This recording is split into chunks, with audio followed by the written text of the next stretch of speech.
Invito a orar para abrir la palabra de Dios. Oramos. Querido Padre, pedimos que en esta hora tú nos hables a través de tu palabra,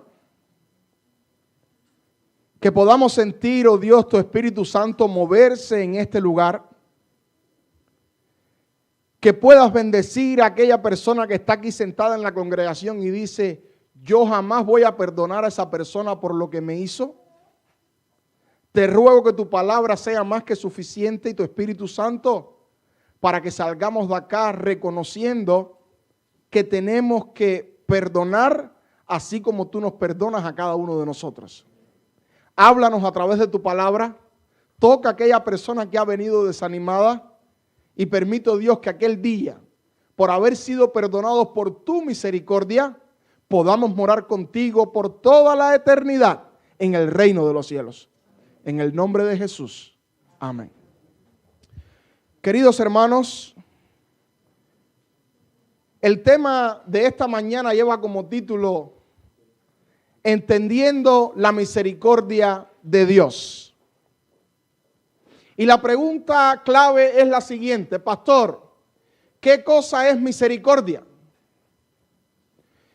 ¿Dónde puede hallar el significado de la palabra misericordia? Después de hacer algunas investigaciones, no quiero aturdirlos con conceptos muy profundos, pudimos encontrar que la palabra misericordia es la disposición a compadecerse de los sufrimientos y miserias ajenas. Sufrimientos y ¿qué más? Y miserias ajenas. Una cosa es que la gente sufra, pero otra cosa es que tú veas que una gente está en ¿qué cosa? En miseria. ¿Suena fuerte la palabra? Sí. Se manifiesta en amabilidad, asistencia al necesitado, especialmente en perdón y reconciliación. Es decir, cuando yo te digo, hermano, te perdono, la misericordia de Dios es grande, tengo misericordia de ti, estoy haciendo algo más que sentir compasión por esa persona. Te estoy diciendo, vamos a reconciliarnos, porque si yo por la misericordia de Dios soy salvo, ¿quién soy yo para no perdonarte? Amén. Es más que un sentimiento de simpatía, es una práctica. En el cristianismo es uno de los principales atributos divinos. Es decir, que si yo soy cristiano y no tengo misericordia por mi hermano, fíjese bien, haya hecho lo que haya hecho, teniendo yo o no teniendo la razón, si yo no soy capaz de sentir misericordia por mi hermano, resumido, dicho sea de paso, es perdonar, es ser una persona reconciliadora, es ser una persona que no importa lo que me hagan, yo siempre estoy dispuesto a ¿qué cosa? A perdonar, como Jesucristo también lo hizo aún en la cruz del Calvario. Dijo: Padre, perdónalos porque ¿qué cosa? Porque no saben lo que hacen. Cuando tú sientes misericordia por alguien y tienes este atributo cristiano, esto quiere decir que tú como cristiano estás cerca de Cristo Jesús. Y las personas dicen: mira cómo en la iglesia lo pican en cuadritos, lo critican, le hacen cosas, hablan mal de él y mira cómo él perdona. ¿Sabes por qué tú eres capaz de hacerlo? Porque tú sientes que si la misericordia de Dios te salvó, ¿quién eres tú para no tener misericordia por tu semejante?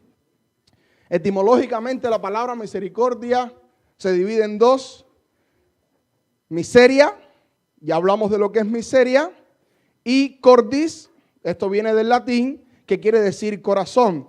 Es decir, usted es solidario con aquellas personas que tienen una gran necesidad. Dicho esto, vamos a introducirnos entonces en la palabra de Dios, y estuve buscando un texto que apoyara la tesis de qué cosa es la misericordia. Y estuve buscando algunos patrones que me dicen a mí, bueno, Dios es misericordioso en este patrón, y lo entiendo. Pero ¿saben qué descubrí en el estudio? Que Dios es misericordioso a su manera y nosotros nunca lo vamos a entender. ¿Están de acuerdo conmigo? Es decir, después de analizar varios textos, varias historias, y en principal analizar la mía misma de mi vida personal, yo digo: wow, Señor, verdaderamente tú eres misericordioso. Y a veces nosotros cuando vemos la vida de otras personas decimos, es imposible que Dios pueda tener misericordia de esa persona, pero ¿saben qué? Dios la tiene. Por eso, la palabra de Dios en el libro de Romanos, capítulo 9, versículo 15, dice de la siguiente manera. Si puedes acompañarme en la lectura. Pues Moisés dice, tendré misericordia del que, ¿qué cosa? Del que yo tenga misericordia. Aquí está hablando claramente Dios. Y me compadeceré del que yo quiera, ¿qué cosa? Compadecerme. Es decir, acá, cuando usted busca la raíz de este pasaje, vamos a notar que Dios tiene misericordia de quien Él, ¿qué cosa? Quiere. De quien Él quiera. Y cuando hablamos del perdón, este texto en específico está hablando del perdón de Dios. Es decir, la idea central de este pasaje es que Dios perdona a quien Él, ¿qué cosa? ¿Entiende? A quien Él quiera. Por eso el diablo, que es el acusador, dice, yo no entiendo cómo Milcos hace todo lo que hace, sí es pastor y todo, pero falla, y aún Señor Dios, tú lo perdonas. Y el conflicto del diablo es que hasta la actualidad él no acaba de entender la misericordia de Dios. No lo entiende. ¿Y sabes qué, hermano? Muchas veces ni nosotros mismos tampoco entendemos la misericordia de Dios. A veces tú eres tan duro contigo, te juzgas tanto, te pones unas metas tan elevadas que ni tú mismo entiendes la misericordia de Dios. Por eso vamos a estar en el cielo 1000 años. Y no va a estar aburrido, no crea, 1000 años, ¿cuánto tiempo? No, usted va a estar estudiando el plan de redención que usted cree que lo domina completo. No.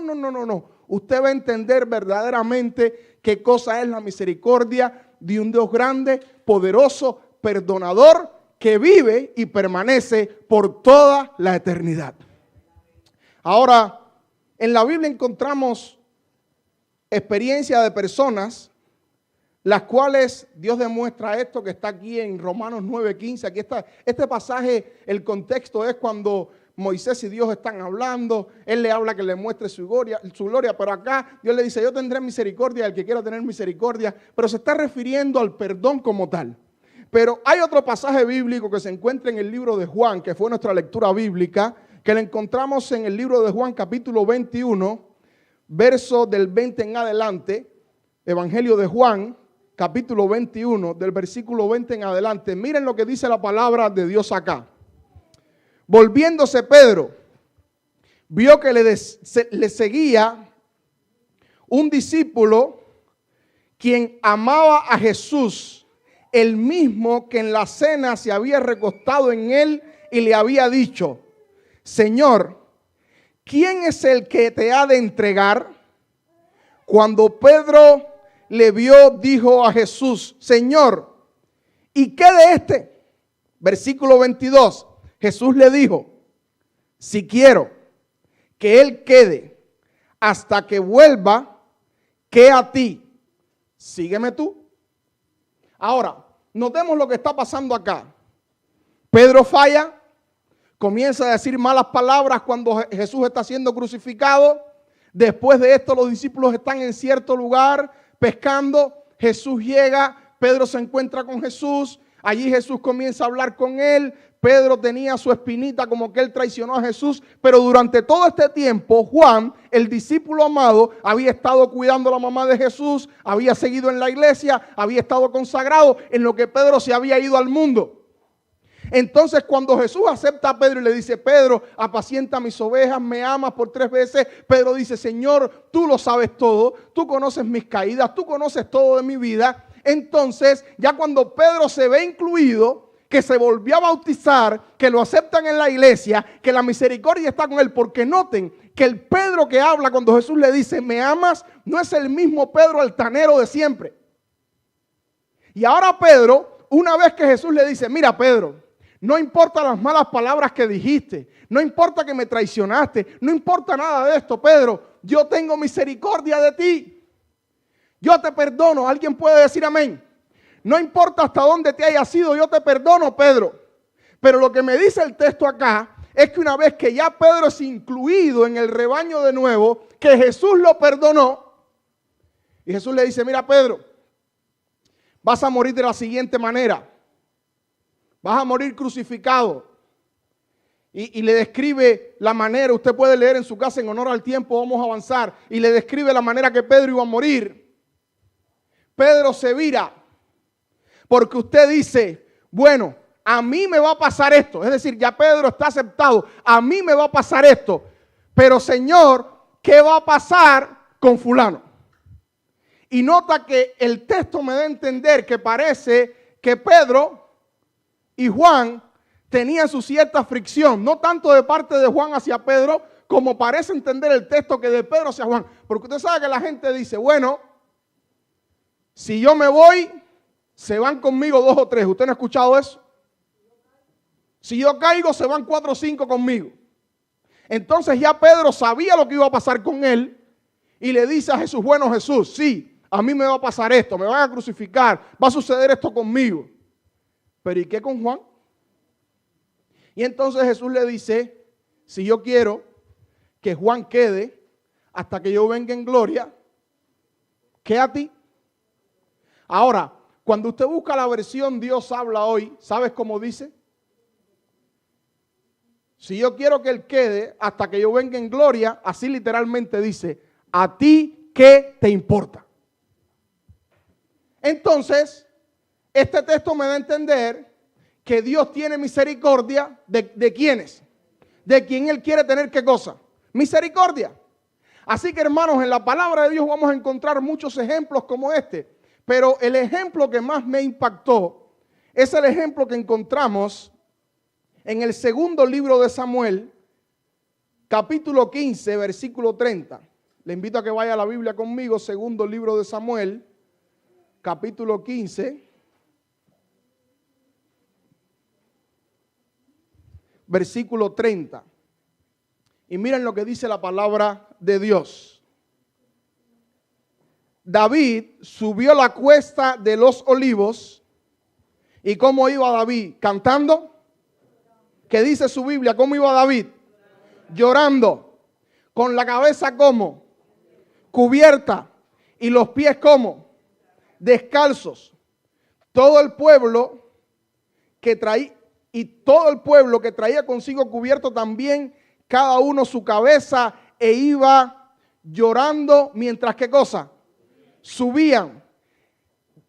Y vamos a dejarlo ahí por el momento. Es decir, entendamos el pasaje. David viene subiendo el monte de los olivos, viene con su cabeza cubierta, viene descalzo. David viene llorando, viene lamentándose, viene sufriendo. Y vamos a tomar el punto de partida que esto que le está pasando a David le está pasando un viernes. Pero David el jueves, es decir, el día anterior, está en Jerusalén gobernando. Está como rey. Está viviendo su vida como soberano. Mucha gente le seguía. Todo estaba tranquilo. Aún Absalón, su hijo, había regresado del destierro. Estaba en armonía con él. Él lo había enviado de Hebrón. Es decir, para David todo estaba bien el jueves. Sin embargo, el viernes, David se encuentra huyendo con la cabeza cubierta, descalzo, llorando, lamentándose. ¿Y saben qué, hermanos? Lo más triste es que está huyendo de su propio hijo, porque su hijo le quería quitar la vida. Pero ahora, hermano, lo más impresionante de esto y la primera lección que podemos sacar en esta hora acá es la siguiente. Tú puedes tenerlo todo hoy. ¿Estás conmigo? Tú puedes tenerlo todo como hoy. Pero el otro día lo puedes perder todo. No creas que tu seguridad está en los bienes que posees, en las cosas que tienes, en lo que has estudiado. Todo esto es bueno. Tu seguridad está en estar conectado en todo momento a la misericordia de un Dios que vive y permanece para siempre. David lo tenía todo hoy jueves y el viernes ya no tiene nada. Y saben, hermanos, lo que más duele no es la separación de los bienes. Yo me imagino que lo que más le está doliendo a David es la separación y la traición de su propio hijo. Porque si algo duele es que tu propio hijo no te quiera hablar. ¿Será que estoy hablando para algún padre o algún hijo que no quiere saber de su papá ni de su mamá? Alguien que está acá que dice, lo que mi mamá me hizo yo nunca se lo voy a perdonar. Lo que mi papá me hizo yo no se lo voy a perdonar. Él me daba golpe cuando era chiquito, me crió con rudeza, así que ahora yo no lo perdono. Hermanos, si hay algo que duele, son estos conflictos familiares. Y me imagino que el mayor dolor de David era todos los tantos que él tuvo que pagar por un error que cometió. Pero sobre todo era como él veía como su familia se estaba desmoronando. Y todo por falta de perdón, de reconciliación y de tener misericordias los unos por los otros. Pregunto, ¿es importante la misericordia en el círculo familiar? ¿Es importante el perdón en el círculo familiar? ¿Es importante el perdón y la misericordia en la iglesia? ¿Es importante que como cristianos tengamos misericordia los unos de los otros? ¿Sabes por qué? Porque los problemas comienzan aquí, pero tú no sabes dónde ese problema termina si no somos capaces de sentir misericordia, compasión y amarnos los unos con los otros. ¿Y sabes qué pasa? Se empieza a alimentar ese sentimiento de guerra, de conflicto entre unos con otros y se arma ese conflicto. Y si no paramos eso, el diablo saca ventaja y alguien pierde la salvación. Yo sé que en esta iglesia no pasan esas cosas, pero esperamos que si algún día pasara, la gracia de Dios y la misericordia nos cubra y podamos perdonarnos los unos a los otros. Amén. Me gustaría un amén un poquitico más fuerte por eso.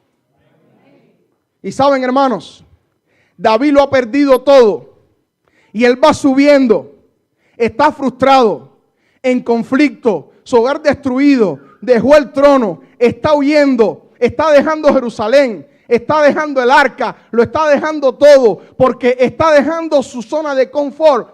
Y a ti no te ha pasado en la vida que cuando estás enredado en un conflicto, tú dices, ya de aquí para allá no puede haber nada peor. ¿No te ha pasado eso?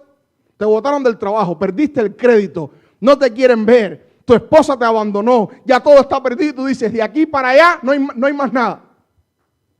Y de repente David, que está preocupado por su hijo, por todo lo que ha perdido, en este mismo versículo, al final dice, mientras él subía, dice el verso 31, ahora dieron aviso entonces a David diciendo, Aitofel está entre los que conspiraron, ¿con quién?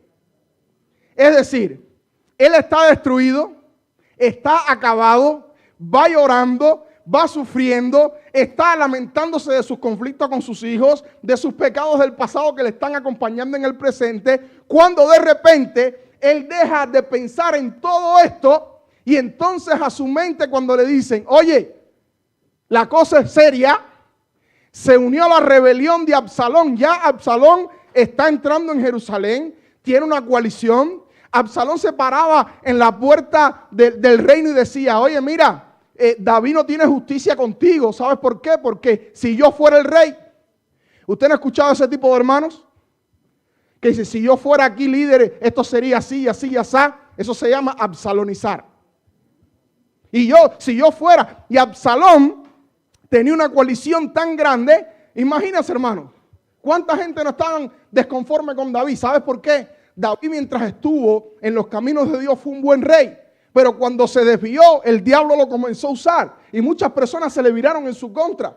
Y ahora Absalón tenía toda esta coalición. David ve que hay una coalición grande, está preocupado, pero está tranquilo a pesar de todo. Pero cuando en el versículo 31 se le acercan a David y le dicen, Aitofel está entre los que están conspirando contra ti.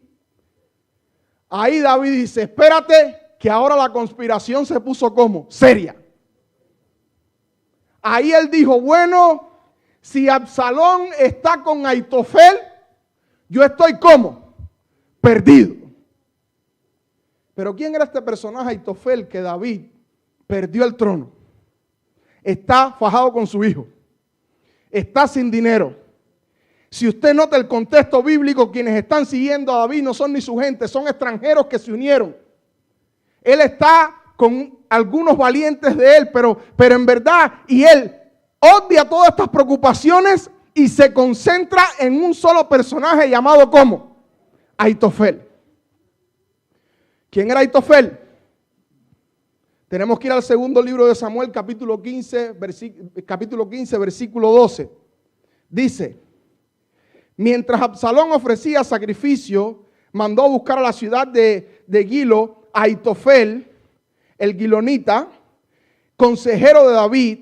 Así la conspiración se fortalecía y aumentaba el pueblo que seguía a Absalón. Es decir, lo que está pasando en este versículo 12 es que cuando Ahitofel se une a la conspiración, ¿cómo se volvió la conspiración? ¿Más grande o más pequeña? Más fuerte. Es decir, todavía David no sabe que Absalón está unido, pero que Ahitofel está unido, pero cuando Absalón logra conquistar a Ahitofel, que venga y se una a la rebelión, entonces dice el texto bíblico que la rebelión se pone como más fuerte. Ahora, van a entender cuál era la preocupación de David ahora con este versículo. Segundo libro de Samuel, capítulo 16, verso 23. Vayan conmigo. Aquí van a encontrar el secreto de la preocupación de David. ¿Por qué David está tan preocupado? En vez de estar preocupado que su hijo no le habla, que le está quitando el trono. Cuando entra este personaje, miren por qué él estaba tan preocupado. Verso 23. En aquellos días, el consejo que daba Ahitofel. Un momentico, para acá. ¿Qué era Ahitofel? ¿Un qué? ¿Un consejero de quién? De David. Es decir, ya tenemos el primer resultado acá. David está preocupado porque su consejero es ahora ¿qué cosa? Ahora, mira, hermano, si tú tienes un enemigo, y todos de una manera u otra hemos tenido algún enemigo, desde la infancia quizás alguien no, pero por lo general hemos tenido enemigos.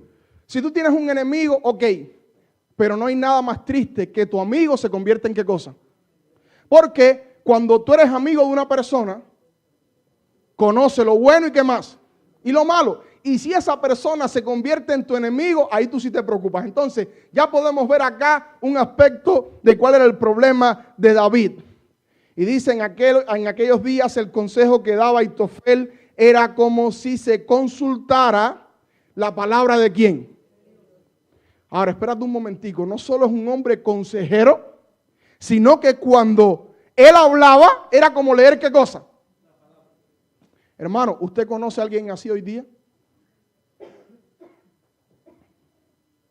Mire, hermano, yo como pastor, también hay pastores que admiro, les pido consejos, líderes, pero yo decir que después que hablé con una persona, hable lo que hable, habló Jehová. ¿Qué conexión tan grande tendría este hombre con Dios? Que cuando usted iba a hablar con él, y usted decía, bueno, Absalón, Ahitofel, tengo este problema así, así. Ahitofel te decía, mira, súbete en el puente, tírate, cae en el agua, nada 4 millas y cuando salga, ahí se resolvió tu problema. Y tú decías, voy, ¿que habló quién? Jehová. No salga a hacer todo lo que le he dicho en esta hora. El caso es que Ahitofel era un personaje que cuando él hablaba, ¿hablaba quién? Dios. Y la Biblia es específica cuando dice, era como si se consultara ¿qué cosa? La Biblia, hermanos. La palabra de Dios. Ahora, lo más impresionante es lo que sigue diciendo el texto. Tanto cuando aconsejaba a David como a quién más. Ahora entiendo menos la Biblia. Quiere decir que Absalón es un tipo, una persona que está en tanta conexión con Dios, es un consejero tan hábil. Cuando le está dando un consejo a David, ¿habló quién? Jehová. Y ahora se suma a una rebelión y le da el consejo a Absalón. ¿Y quién habló también? ¡Wow! Entonces ahora entiendo por qué David es que está tan preocupado. Porque dice, Absalón tiene con él a un hombre que verdaderamente cuando habla, ¿habla quién? Jehová. Ahora, amados, lo más impresionante de esta parte de la historia bíblica es que Ahitofel, consejero de David, se une a esta rebelión. ¿Y saben por qué Aitofel se une a esta rebelión?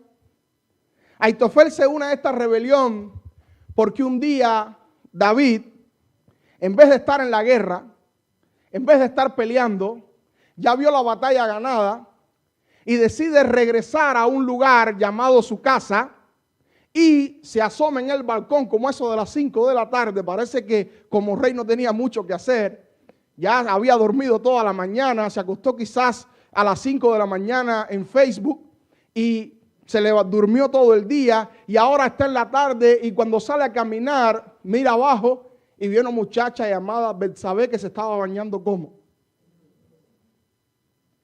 Y cuando la ve, le dice a la muchacha, mira, ven que el rey te quiere conocer. Y usted conoce qué significa la palabra conocer en el idioma bíblico. El caso es que de la relación surge una barriga. Ahora David, en vez de arrepentirse, en vez de tomar la decisión de decir, oh, yo me arrepiento, no. David dice, yo voy a tratar de cubrir mi pecado. Entonces usted conoce la experiencia, manda a traer a Urías Geteo, le dice, mira, duerme con la muchacha. Y él le dice, no, rey, ¿cómo usted cree que yo voy a estar durmiendo cuando hombres están luchando por este reino, están en la guerra? Yo no voy a entrar. Y entonces David, pero entra. Y ahora Urías le dice, no puedo. Y la cara de David, pero mi hijo, por favor, entra. ¿Cómo te lo digo que entres y estés con tu mujer? Porque hermano, así es el pecado. Una vez que usted se enreda, el diablo publica tu pecado en el periódico 40x40. ¿Y sabes qué pasa? David no solamente comete adulterio, sino que comete el delito de asesinato. Porque le dice a este muchacho, mira, llévale esta cartica a Joab. Pero como yo tengo temor por la vida, yo entiendo que Dios es sagrado. Fíjese lo que hace el ser humano cuando el diablo toma la mente. David, un hombre conforme al corazón de Dios, convertido en un adúltero y un asesino. ¿Hasta dónde nos puede llevar el pecado? Y le dice a Joab, mira Joab, yo temo por la vida, yo imaginando la carta, por favor no lo mates porque yo creo que la vida es sagrada. Yo necesito que tú lo pongas en el lugar donde más recién está la batalla. Y como yo temo la vida, déjalo solo. Es decir, no dijo nada, pero lo dijo ¿qué cosa? Todo. Y ahora llega la noticia de que Urías Geteo ha muerto. Y le hacen un funeral. Yo me imagino el funeral que le hicieron a Urías Geteo con la bandera de Israel, trayéndole hoy día tantos disparos al cielo, la Guardia Nacional, murió un héroe. ¿Y sabes quién estaba dando el discurso fúnebre de despedida? David. Y hermanos, Dios es grande y poderoso. Este hombre ha muerto en batalla. Tenemos que ser fieles a Dios. Y Betsabé con una barriga en el segundo banco de la iglesia. Hermanos, consagrémonos a Dios. Y en el fondo tú como predicador, un pecador. Pero dice el texto que leímos al principio, tendré ¿qué cosa? Misericordia, dice Romanos, ¿de quién? Y si tú y yo no entendemos eso, vamos a terminar como terminó Aitofel. Y ahora Aitofel, que está mirando todo el cuadro, dice, ¿cómo David puede pararse a predicar? ¿Cómo David puede abrir la palabra de Dios? ¿Cómo David puede decir, hermanos, amémonos los unos a los otros, hermanos, seamos fieles, hermanos, no matarás, porque el que mata va en contra de los principios de la palabra de Dios? Y Aitofel en la iglesia mirando todo eso. Y Aitofel dijo, no, este es el colmo. Este es el colmo ya. ¿Sabes por qué? Me imagino que en la boda de Betsabé, con Urías Geteo, David estaba. Y si usted busca un poco la geografía de dónde estaba el palacio de David, dónde quedaba la casa de Betsabé, aunque la Biblia no dice que David se la regaló, todo da a entender que si Aitofel era tan cercano a David y estaba allí en ese ámbito y la casa estaba tan cerca, ¿quién no quita que el mismo rey le haya regalado la casa? Porque estaba en el entorno, estaba cerquita. Es decir, geográficamente no se ve tanto de casa de David para casa de Betsabé como de casa de Betsabé para casa de David. Es decir, que si David es culpable, Betsabé ¿qué cosa? También lo es. El pecado es de ambos. Y ahora Aitofel, mirando todo esto, su amigo, cómo lo traicionó, Aitofel decía, ay David, con tantas mujeres que habían en el reino, ¿por qué tuviste que fijarte en mi nieta? Dice el espíritu de profecía en Patriarcas y Profetas que Betsabé era la nieta de Aitofel. Entonces, entiendan a Aitofel, su nietecita, hermano. Los padres a nosotros nos llevan como de la mano y corriendo, ¿sí o no? Pero cuando llegan los nietos, ¿qué sucede? Yo le digo, para mi mamá, Sofía es la niña más inteligente del mundo. Y para los abuelos, no hay un niño más inteligente, no hay un niño más lindo, aunque como padre sí es lindo tu niño, pero no tienes experiencia. Pero cuando ya tú eres abuelo, ¿tú sabes lo que tú sientes por esa personita? Y los abuelos, ¿cuántos son abuelos acá? Bueno, ustedes saben de lo que les estoy hablando. Porque yo entiendo un poquitico más la palabra de Dios y el amor de Dios hacia nosotros desde que tengo a Sofía. Así que los abuelos pueden entender este sermón más que aquellos que no son abuelos. ¿Me hago entender? El que es abuelo sabe lo que le estoy hablando. Mira, William salió por allá. El que es abuelo sabe de lo que le estoy hablando. Cuando usted es abuelo, usted conoce esto. Ahora, Aitofel, un hombre de Dios, consejero de Dios, está mirando al rey David y dice, David, ¿por qué mi nieta? ¿Cuántas mujeres habían en el reino? ¿Por qué tuviste que meterte con mi nieta, David? Podías haber buscado a cualquier otra muchacha, tenías todas las muchachas del reino. Entonces Aitofel tomó la justicia por sus manos. ¿Y sabes qué hizo Aitofel? La tentación que tenemos nosotros muchas veces y que queremos hacer. Decimos, no, como el que pecó fue David, ¿qué le va a hacer Dios a David? ¿Saben que en la iglesia a veces pasa lo mismo? A veces nosotros creemos lo mismo. Pecó Roberto, da buen diezmo, buena ofrenda. ¿Puedo predicarles claro en esta mañana? Da buen diezmo, da buena ofrenda. Ah, no, lo que cometió Roberto fue un pecadito. Roberto tiene buena familia. No, es un pecadito lo que hizo Roberto. Ahora, peca Andrés, no da diezmo, viene sin corbata, no estoy hablando de nadie específico. No es de buena familia, hizo menos que lo que hizo Roberto. ¿Qué clase de pecado? Junta, reúnas, hay que borrar. Así sucede, ¿sí o no? Aquí no, amén. En otros lugares por ahí. Ahora, el caso es que Aitofel dijo, ¿qué le va a hacer Dios a David? Dios a David no le va a hacer ¿qué cosa? Nada. Entonces Aitofel toma la decisión de tomar la justicia por sus manos. Y queridos hermanos, estamos aquí en la iglesia o en el ámbito que te desarrolles. Nunca tomes la justicia por tus manos. Espera el tiempo de Dios. Ten misericordia de tu enemigo. ¿Qué estoy diciendo? ¿Misericordia de quién? ¿Entendiste lo que era misericordia al principio? Ten misericordia de quién? De tu enemigo, y tu final va a ser un buen final. Porque vas a estar tú y tu familia con Jesús por la misericordia de Dios en el reino de los cielos. ¿Alguien puede decir amén? Amén. Y mira, amado, Aitofel toma la difícil decisión de decir, si te metiste con mi nieta, me voy a vengar de ti. Y ahora ¿sabes qué hace Aitofel? Cuando Absalón lo manda a llamar, porque noten hermanos, Absalón y Aitofel eran contrarios, pero Absalón, que está absalonizando, ese término de absalonizar, que está captando gente. Usted ha visto sobre hermanos en la iglesia que se están quejando de todo, y esto, y el pastor, y el anciano, y el líder, y este, y el otro. Ese hermano, se lo digo bajito para que no me escuchen en el internet, no tiene el Espíritu de Dios. Ese hermano se está dejando usar por el diablo. Ese hermano que todo lo ve malo, cuidado con él.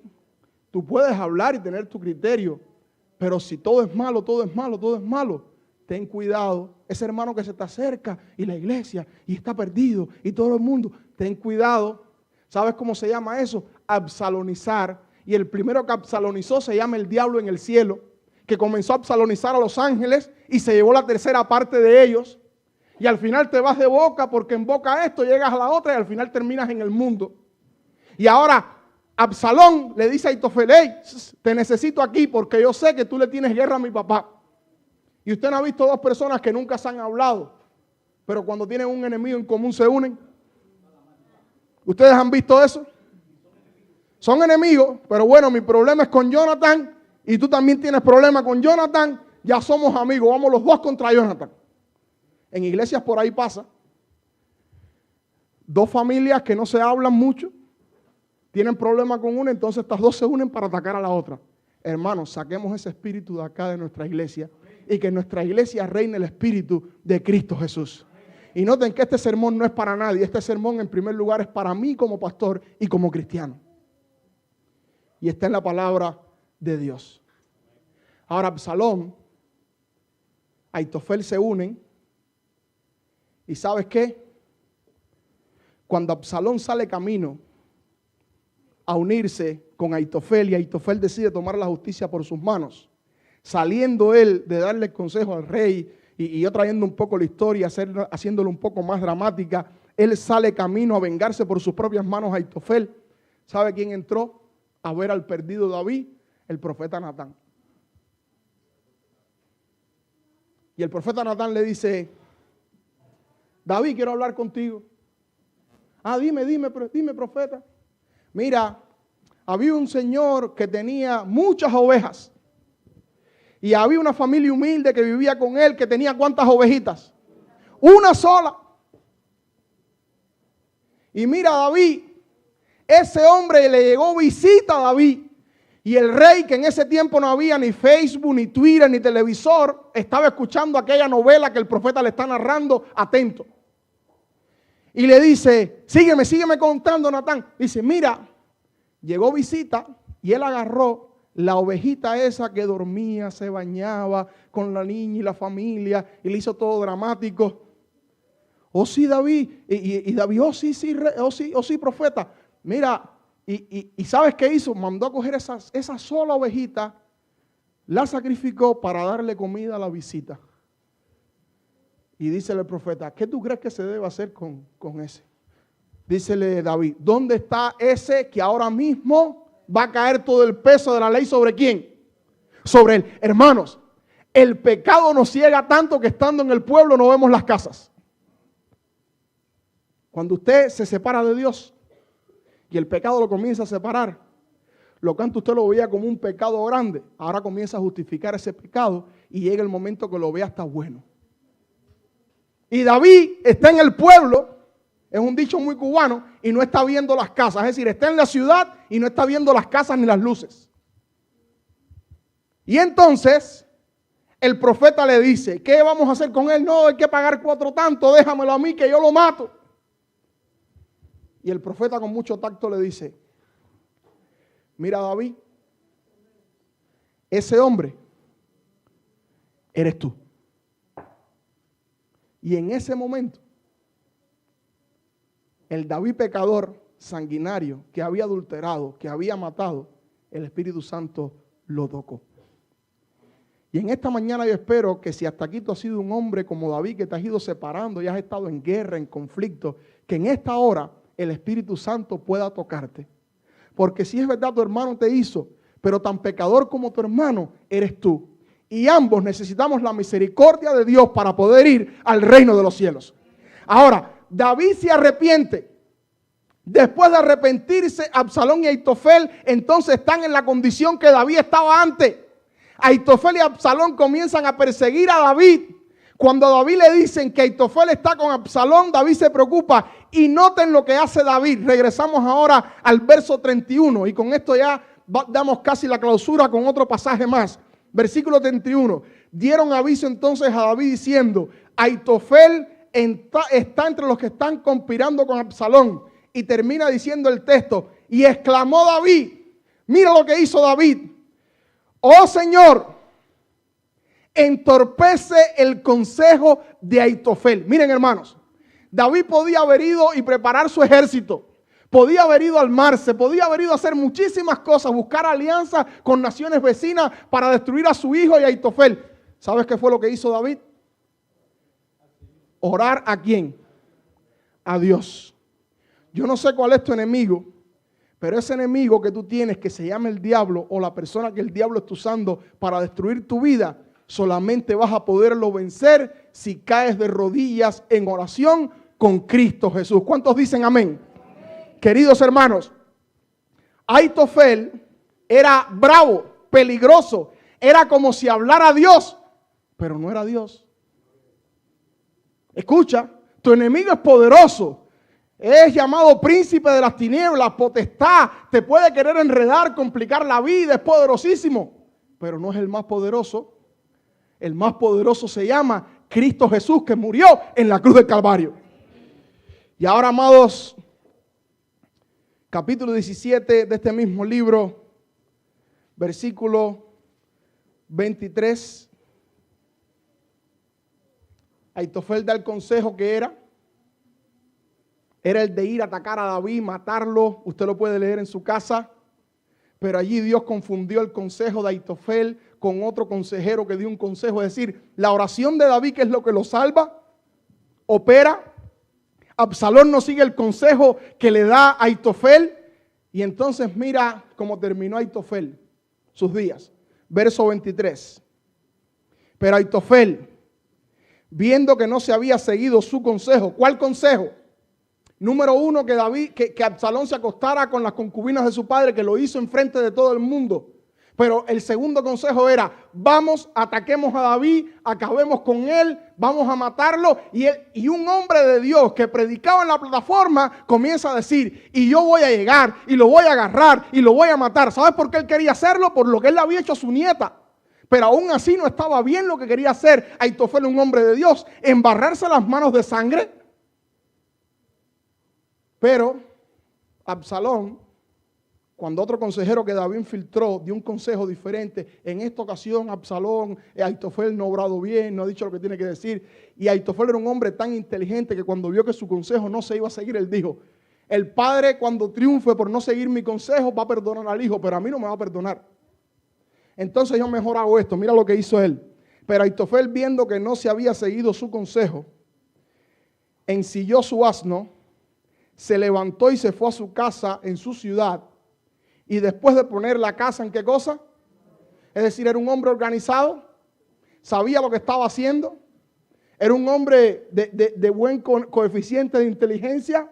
Y mire, un hombre tan inteligente, tan sabio, que cuando él hablaba era como que hablar a Dios. Mira cómo terminó. Y después de poner la casa en orden, ¿qué hizo? Se ahorcó. Y así murió y fue sepultado en el sepulcro de su padre. Noten acá que la razón principal por la que él se ahorca es porque no se siguió qué cosa. ¿Su qué? Es porque no se hizo qué cosa. Querido hermano, si estás en la iglesia y tú tienes un criterio y quizás no se hace lo que tú quieres y se hace lo que se hace la mayoría, no seas como Ahitofel. Si estás en tu casa, claro, cuando son cosas, pero cuando es un principio tienes que pararte serio, pero cuando son cosas en la iglesia, no se pintó la pared de rojo como yo quería, me voy de esta iglesia, no hagas como Ahitofel. No lo hagas, ¿sabes por qué? Porque al final te vas amargando y amargando y amargando tanto que teniendo la razón terminas perdido. Porque en esta historia, el que más razón tenía para actuar como actuó no era tanto Absalón. ¿Sabes quién era el que tenía razón en toda esta historia? Ahitofel. Y Ahitofel, con toda la razón, ¿qué sucedió con él? Se perdió. Sin embargo, Betsabé la pecadora, su nieta, se salvó, se perdió. Se salvó. En el libro de Levítico había una ley que si alguien agarraba a una mujer por la fuerza y la violaba y la mujer gritaba, ¿sabes qué pasaba? Mataban al violador. Pero usted ha escuchado en la Biblia en algún momento el grito de Betsabé cuando David se la llevó. ¿Usted lo ha leído? No lo va a encontrar. Porque tanta culpa tenía David como quién. Y Betsabé, con su actitud, no sabía que su pecado también iba a influir en su lindo abuelo. Y el abuelo muere perdido. Sin embargo, ella, después de esto, llegó a ser la mamá de Salomón. David, adúltero, asesino, termina escribiendo el Salmo 32. Aitofel quería que la gente local se enterara del pecado de David, porque era un pecador y había que asesinarlo. Sin embargo, el pecado de David lo sabemos nosotros hoy en el siglo XXI. Y David ha inspirado a tantas personas. Y si seguimos analizando la vida de los que estaban acá, nos damos cuenta que Urías Geteo murió dando su vida por la patria y por la causa de Dios. Aún Urías Geteo también se salvó. Es decir, todo por lo que Aitofel peleó, ¿tenía sentido? Humanamente sí. Pero cuando tú tienes que actuar como cristiano divinamente, no tiene sentido. ¿Qué te quiero decir, hermano?